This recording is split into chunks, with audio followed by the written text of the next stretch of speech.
This is Wednesday, December 14th, 2022. We didn't have a broadcast on Monday because I was sick. I, well, the truth is, on Saturday night, as I tend to do, I sang karaoke and I danced too hard and gave myself an asthma attack. And so I had a couple days of like just really nasty cough and stuff to work out. But we're back now. Today, we are starting just a 2 day, today and Friday conversation around the concept of liminality. It's kind of a transitional state. And I'm going to start by telling this kind of woo-woo story, an encounter I had with a squirrel. And, I was telling someone about this earlier. I tell this story a fair bit. And it's the sort of thing like, it doesn't really matter where you think experiences like this really come from. If it's coming from you being in touch with the mystical qualities of creation, or you're somehow accessing part of your own subconscious. It matters insofar as how much you anthropomorphize animals in creation, and that has some implications. But stories like this, when it comes to personal meaning, interrogating too much where it's coming from is kind of pointless. And I promise I will connect the dots on how this ties into not only spirituality, but the political stuff too. So why squirrel? Leading up to the launch of the Center for Prophetic Imagination, before that, I had gone through this really difficult time, burnout, after having started and lived in an intentional community for a long time, almost 15 years, where we did the Catholic worker stuff of housing people who were in transition, did the dumpster diving, the protesty thing, having copious amounts of donated bread laying about until it got moldy, all the things that you would expect from kind of a Catholic worker style house. But I got burnt out, and I felt like I was disconnected from myself and from spirituality, like the things that I knew about, but I needed to go deeper. And so one of the things I did, I got this sabbatical grant, and I wanted to look at how we do catechesis, or kind of a formation, like a primary formation, how we can enter into this sort of life of Jesus in a way, and be formed by it in preparation. And so, like in the ancient church, people would get baptized often on Easter, and leading up to that, there'd be a year-long process. And on Easter, if they hadn't, been baptized, they'd be baptized and renounce the devil and all of his ways and all his glamours, all that shit, and dedicate to Christ. And I thought, that formative process, what if we kind of looked at that more, connected it more directly with the life cycle of Christ, which we do usually, those who follow the liturgical calendar, it's a retelling of the gospel every year. I wanted to focus on sort of this developmental arc of Jesus. And so for me, I had this question of, how do I intentionally enter into that experience of Jesus in the wilderness? And so part of what I did was do this 10-day rite of passage sort of thing in the desert Southwest. And a lot of it, to be honest, was a little appropriative. People will say things like vision quest type things are universal, that every society has one. That's not true. I've got at least a dozen books on religious anthropology, Mircea Eliade, Gertz, all that stuff. I've read that stuff. I've looked at different cultures, and it's not a universal experience, but I wanted to learn from it. And so that involved hiking into a desert canyon where we were with a group doing preparation work for a few days. Then we fasted for 4 days. First day, most of the first day was with a group, and then we embarked on our underworld journey where I was utterly isolated in this desert canyon with just water purification and a little creek nearby, no food, just me in a tent. And Too much sharing, probably. I decided to do the entire time naked. Okay. So I'm sitting there, and there's some things we were going to do. And there's a way of checking in. So my nearest neighbor was like a couple miles up the canyon. And so every day I'd put on my clothes. I was in a shaded place. I don't recommend being naked in the desert without shade. Um, put on my clothes, hike a mile to build up this little stone cairn. And then every evening they tear it down. And so if I got there in the morning and the cairn wasn't torn down, I would know that something is wrong with my buddy. And then I was supposed to not go find them, but hike back to the base camp and let them know.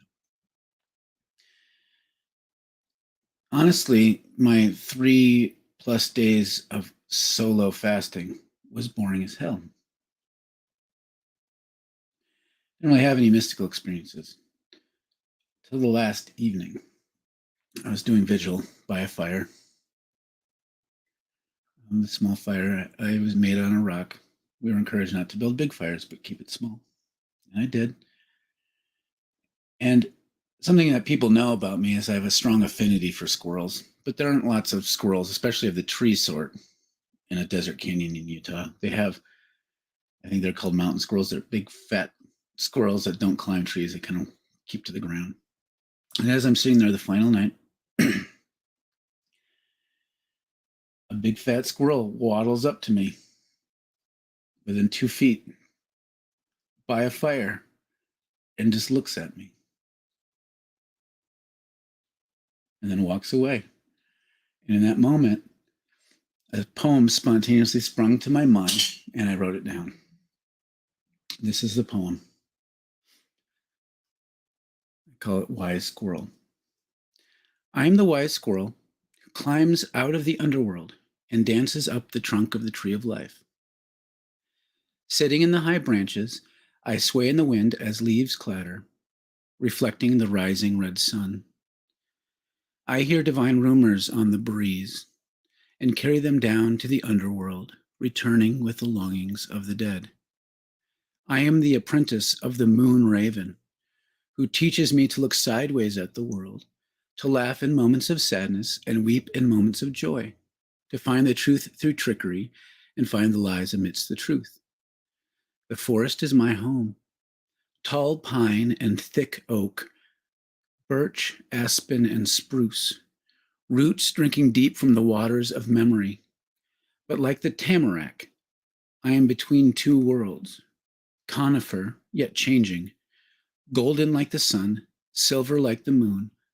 I walk among the cities remembering a time before the great forgetting, when all were wild and free. To these trapped, neither living nor dying, I am called. These are my people. For I am the wise squirrel who climbs out of the underworld and dances up, high up the trunk of the tree of life. Sitting in the high branches, I sway in the wind as leaves chatter, reflecting the setting red sun. I hear divine rumors on the breeze and carry them down to the underworld, returning with the longings of the dead.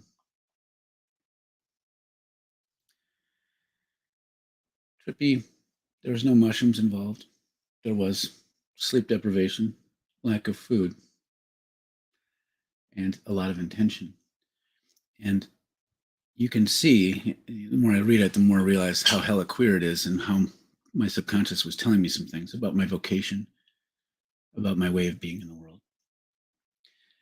And this is what I want to talk about. This was a liminal experience. Most people, when they think of liminal experiences, they think of it in this term, but liminal experiences are ruptures of into the ordinary life where we can transition between one way of being into another. It could be subtle, it could be more intense. And the question is, these moments when they come up, what we do with them, because they will raise a certain level of cognitive dissonance or cultural dissonance. And people who attend to it and notice what's going on underneath and embrace change can be transformed. This happens in all kinds of ways, like a wedding is a liminal space. Election season is a liminal space. A time of depression can be a liminal space. these moments that are not typical where change can happen. But people who enter into spaces like this and double down on the script usually become more entrenched within systems of power. And so this week, I want to talk a little bit about how we attend to these moments of rupture, these liminal spaces. So that's why I shared that story. So I'm going to bring Kaylee in and we're going to talk about shit. The mystical squirrels. What? Let's go squirrels. I have like 5 squirrel statues around here. I should have pulled one out. I'm writing a story about a post-apocalyptic mystical squirrel, which I was, when squirrels show up, like I used to tell Jonas stories about squirrels because one day when I was bringing trash to the bin, you know, like sometimes the corner of your trash bin gets chewed on. I don't know if this happens everywhere else, but so I knew that squirrels were getting into it. Squirrels are crafty. I love squirrels because they live next to humanity all the time and glom off of us, and they don't give a fuck about us. But they're not domesticated. They don't fall for our tricks like dogs and cats. They just live wild and free, even if they take advantage of it. Well, one day I'm bringing trash out to the bin, and I open the lid, and the squirrel jumps like right here within inches of me and freaks the fuck out of me. So I started telling Jonas little stories about this squirrel named Gary, and eventually that squirrel became Hackberry. And so folks who've known me for a while on social media know I've been working on this Hackberry saga for a while. It's kind of on the back burner. All this stuff was happening around the same time. My mystical experience with a mountain squirrel, me writing stories about squirrels. It's kind of an interesting thing. Like, why would someone become fixated on squirrels? What's going on? It's this invitation to notice like something going on deep inside ourselves, even if it seems silly. And our lives are filled with a lot of this stuff, irritations, things we tend to focus in on, these invitations to disrupt the pattern. And I want to talk about that a little bit. Like anyone who's come out as queer, not realize they're queer, can look back and find the little breadcrumbs about like, oh, I should have seen it sooner. Yeah, no, that's true for, you know, typically, not always, but and that's true not just for queer people, but for all kinds of less dramatic seeming things of us being kind of nagged by our subconscious and us, like our bodies demanding we give space and create a container to interrogate that. And that's to me what liminal space is really all about. Have I told you that squirrel story before? No, I haven't heard that squirrel story. Okay. I feel like I tell a lot. I feel like I haven't heard most of your stories that you share here, probably because you just assume that I've heard them all. Yeah, I just never can remember because I'm one of those people who will tell the same joke 5 times. And so I don't want to do that. So I often just will pendulum swing to either talking about things too much or just assume everyone knows it. Yeah. So, yeah, a little bit of a woo story, but I think you have to, like things like that, you have to kind of enter into the drama of it, like really take it seriously so that it can dislodge things. But then afterwards, I'm like, I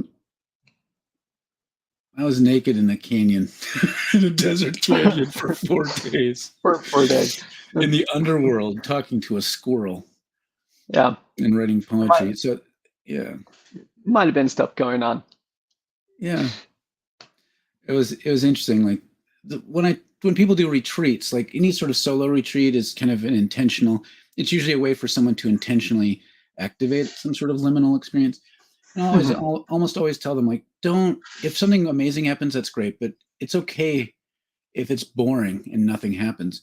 It's still worthwhile. It's still giving yourself space for something, even if nothing emerges. I think people in our society will associate these sorts of things. They want to have big experiences for everything all the time, and it has to be entertaining. Otherwise, they don't want to do it. Yeah, I can see that. You know who's a master at manufacturing liminal experiences? Evangelicals. Every Bible camp, every altar call is an intentional engaging of some sort of liminal experience so that people feel a need for a cathartic release tied up in their own awareness of sin and a yielding over to a certain interpretation of Jesus. Yeah, that's that's a pretty good way to put it. Um, and like it's not even by accident. Like I think I've shared this, but like my undergrad degree, so I have a bachelor's in worship ministry of all things that will not I make you money. didn't. Did I know that already? If I did, I I don't know. forgot. I wouldn't have Yeah, thunk it. yeah. My bachelor's is in worship ministry, so Sweet. I have a 4-year degree and a volunteer job. So, but I have a BS in ministry, like literally, which is hilarious. A BS in ministry. well, Similar, I mean, but mine's a BS also. it's so appropriate to Hmm. have BSs. Uh, it, yeah, worship's like the way worship is done is intentionally creating this sort of vibe and space where people kind of like enter into a little bit of a flow. Hmm. And it's intentional. And yeah, that's I mean that's something you you learn whenever you study about worship ministry and stuff is like you have control over people's emotions, and that's kind of your job. Like, yeah, sure, your job is to like play music and stuff, but it's ultimately like action to control people's emotions Mm-hmm. than to set them up for normally a sermon or something. Um, but it's really interesting if you switch those around and like do a sermon before music, like it all feels off because you haven't established that space yet. And uh, I don't know. I don't know if that like says something about our modern like our modern preaching and stuff is like we can't just enter into it. We have to like set the mood before somebody's actually gonna like give a crap about what people are saying. Mm-hmm. Um, but like a friend of mine and me, like we were the ones leading the service because I don't know something was going on, like some leadership retreat or something. Anyways, we decided to do it all backwards, and yeah, it didn't work at all. And a lot of it was because we didn't create that space beforehand. So yeah. You know, it's a type of manipulation, and it's not always a bad thing. Like, I mean, it is depending on uh, how much you explain what, like, how above board you are and what you're going for. Like, I think it's Tom Driver wrote a book I think called Transforming Rights. He talks about ritual as a transformance, like it's a Hmm. performance in such a way that you're transforming, you're entering into a space. And liturgy is supposed to be that kind of thing. Like communion is supposed to be this sort of thing where you are, um, it's the Apostle Paul saying, like, when you do this, you're eating the body of Christ, and Yeah. at the same time, you need to be the body of Christ and redistribute your wealth and not fuck each other over. Otherwise, you're eating at a table of demons. Like, so it takes it very seriously, and it's this sort of ritual that's supposed to help us move more deeply into being the sort of society or communities that are healing and transforming. So, like, entering into these sorts of things with intention that's clear, without any like oppressive manipulation, can be a very powerful thing. That's why ritual Hmm. is powerful. But um, the the narrative of what's going on in evangelical ultra call is really gross. And Yeah. the quiet plinking away on the guitar strings or the piano keys, like, yeah, we just come before you, Lord, with our hearts open. You are everything. And then you like just have the plinky music as someone's like, someone out there is feeling real bad for masturbating, like that whole kind of the whole thing. And then like weepy kid comes up, it's like, oh, I feel so much shame. That gives her life over to Jesus and hopes that it sticks this time. Like all that kind of weird manipulation that ends up getting harnessed and exploited in authoritarian ways without even a lot of the perpetrators even realizing what they're doing, Yeah. instilling a sense Most of of them worthlessness. don't, to be honest. It's definitely being done out of I do think generally a sincere belief that what they're doing is the right thing. Hmm. Um, Oh yeah. which kind of which kind of just says kind of the state of evangelicalism in that sense, because it it's, I mean, to be completely honest, it's abusive tactics, but Hmm. accepted abusive tactics, and that is, I mean, that's ultimately what a lot of evangelical evangelical practices are, is um, abusive tactics because of the outcome is something that they want. Did, And yeah. did I ever tell you about? So I had this brief stint of working for InterVarsity, and it's a long story. There's a lot of stories I could You tell. told me that you worked, yeah. Did I tell you about, like, we had to write a paper on evangelism? Did I tell you about that? I don't And think you so did. and so This is even how though you I lost was your job, still isn't what's that? it? I said, this is how you lost your job, isn't No, I ended up leaving, but it's a whole other thing. But it? what ended up like, even though I was still like nominally evangelical, I was on the way out. There's still some evangelical things in me, Yeah. but I knew that the idea of evangelism that most people had was profoundly um, manipulative and gross. Hmm. And I have all sorts of stories about me doing that, me being manipulative and gross. So I've led a lot of people to the Lord over the years. Um, but here I was like cynical about it. And so I'm like, okay, a book report on an evangelistic text that I'm supposed to present it. So I decided, as my little fuck you, there's a book called The Game. It's a pickup artist's Bible. It even looks like a Bible with the little thread and the gold Okay. Yeah. exterior. And I said, well, if your goal is to win people over, the tactics that you use to seduce someone by nagging them, like broadcasting that they are less worth, doing little things to elevate your worth, and then exploiting their insecurities in order to seduce them. All this could be applied to even evangelism. And so I just wrote this thing, and it was kind of like very satirical, very straightforward. And I shared it, and they were like, didn't get that it was a joke. They're like, oh my God, this stuff is gold.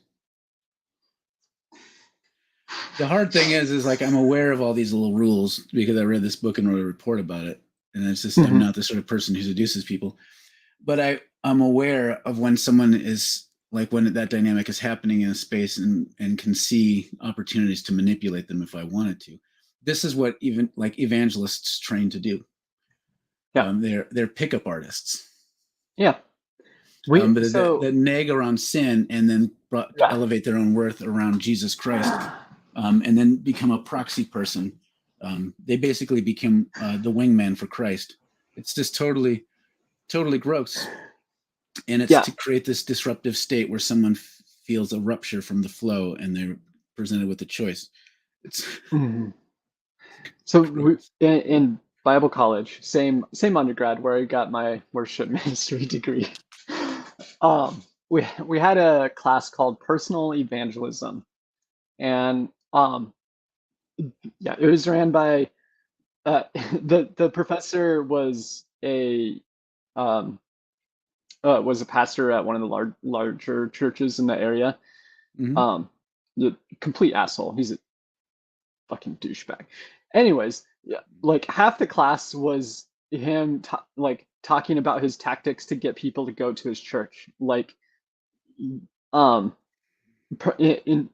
intentionally, like going in when he gets gas, go to the same gas station, same time, same week, always pay inside to get to know the person that works there at that time, um and then invite them, eventually get them to where he invites them to church, and like creates like this entire facade of friendship just to get them to go to church. And then once they like do, goes to a different gas station and does it all over again. And we're like, isn't that manipulative? And like the response was, they'll under they understand because because the gospel is more important than that, or something like that.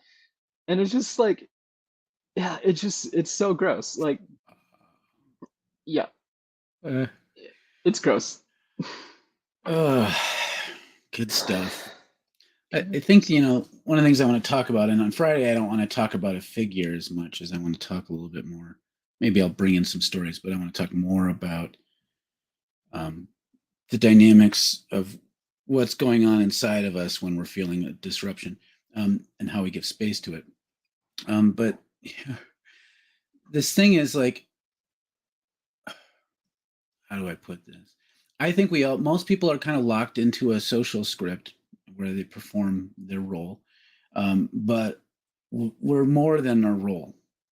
Just like, um, uh, you know, any sort of socialization or locked in way of being like is never any script that society gives us to perform is never going to be sufficient enough for us to fit entirely within. So we're always going to feel discomfort. We're always going to feel like some agitation.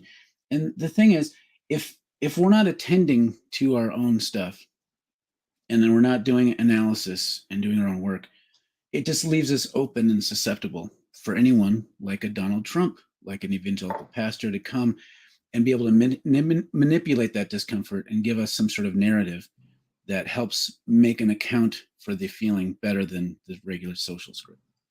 And I think it's fascinating to look at, like, the way in which Trump and fascism in general exploits the logic of ritual and myth in order to create meanings, and that the response to that is not to, like, then not have any sort of not attend to those things and just act kind of like be all moderate about things, not to be some sort of moderate who's like thinks the status quo is okay, but to start understanding that this dynamic happens and what we want to do about it.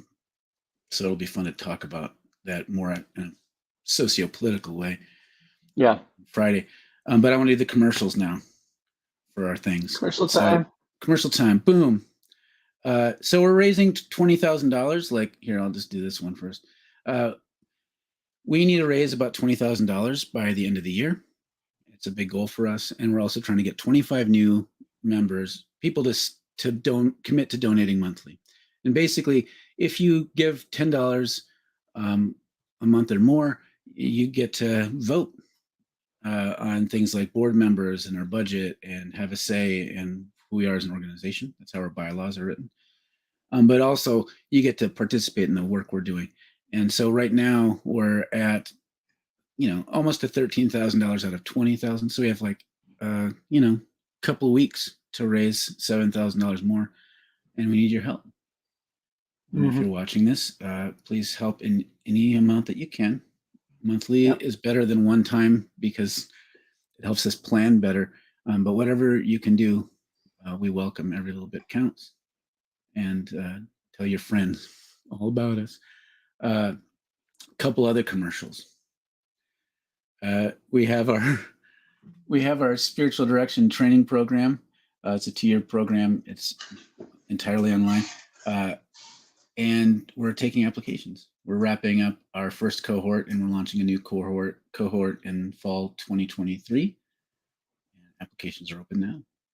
Last time we did it, we had to turn people away. So if you're interested, applying earlier is better than later. It's sliding scale.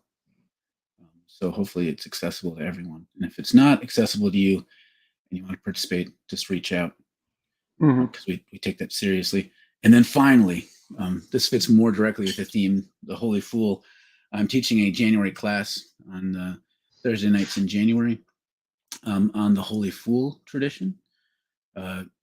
Within Christianity, there's a strange subset of the prophet called the Holy Fool, a figure who defies social conditions in bizarre ways, provoking deep reflection, challenging social sensibilities and cultural assumptions, exposing what lies beneath. And so those weeks in January, we'll engage there. So to find out about that, I should have put a link up here. Just go to our Facebook page. We'll pin the Holy Fool thing. We'll pin the spiritual direction program thing, and also the donation thing. So it's all going to be at the top of our Facebook page. Yep. I think that'll be good. And check it out. These are all things we're doing. And we have some new things once the new year rolls around that we're going to start leaning into, which I'm excited about. Maybe we'll talk about that next week. It's the 2023 shit. Are you going to be talking about Simeon stylites?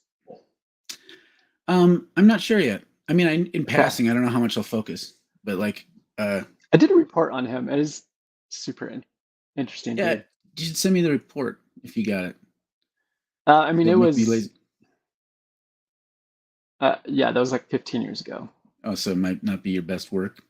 Like Wikipedia is probably Okay, better. I don't know. Like I get you. I I wouldn't. it's mostly I don't even think I have it anymore. That's like 3 computers ago. Yeah. Um, but I do remember like the highlights. Like supposedly he only ate grass and he started to poop pellets Hmm. like deer. That's Just that's wonderful and kind of weirdly adorable. A few comments here right. coming in. Fire Nicholas Maria, peace and all good from San Jose. Stylites are a fascination to me. Yeah. Um, Bev Yeah. writes, "Hey Bev, your story on your paper reminds me of candidating with the WEC International Intensive In-House in Hamilton, Ontario. We had to write a paper about one of their top missionaries to Africa. I wrote a scathing paper about the way he treated his wife, who ended up in an insane asylum in England. They were not happy, to say the least." I could see that. You know, there's a lot of They don't shit. like it when you call them out on stuff. No, because of evangelism and missionary stuff is like so holy, Hmm. and you don't want to cast shade on it. And so, because the mission is so important, souls are at stake. We have to turn away from any sort of abuse or like this happens in churches all the time. It's gross in organized all kinds of organizations. The mission is never so important that human beings should be crushed. Like Yeah. Basically every marginalized people should not be crushed. Like I'm okay with an odd, like powerful rich person getting crushed somehow. Like yeah. that's not what we're talking about here. Um, yeah, uh, Well, normally exploitation. a rich person being crushed is them being found out how awful they are, which is a little bit different than the marginalization of oppressed people. Uh, uh, Friar Nicholas Maria writes, the Poisonwood Bible is a good example of what we're talking about. And Mhm. then back to the stylites. Tolstoy experimented with life as a stylite at the end of his life. He's an interesting figure. He's an interesting figure. Yeah. Um, yeah, lots of young Christian anarchists will carry around the kingdom of God is within you in their path to becoming like more thorough socio-political anarchists. It's interesting. So it's kind of like Tolstoy is often a gateway drug into a radical way of thinking for a lot of uh, young evangelical types, which is cool. Friars, I'm a devotee of Tolstoy. Yeah, in Europe, there is much more of a Tolstoyan movement than in the United States. It's way deeper and more interesting. I've always been fascinated by that. Well, my mouse just died. I'm not. Hopefully, I have a backup mouse. Hopefully, it's working. Oh, good. Otherwise, we'd be stuck here. So with that, we're way past time, and we'll be back on Friday, and we'll talk more about liminal space and transformation and things like cultural dissonance and all sorts of fun stuff about like what's the take home of this and how do we engage this actively. Well, I'll let you have the final word here. You both look great. Oh, thank Thanks. you. I'm wearing new earrings and a new necklace I got. So I haven't put on any feeling jewelry yet. well, we'll see you all on Friday.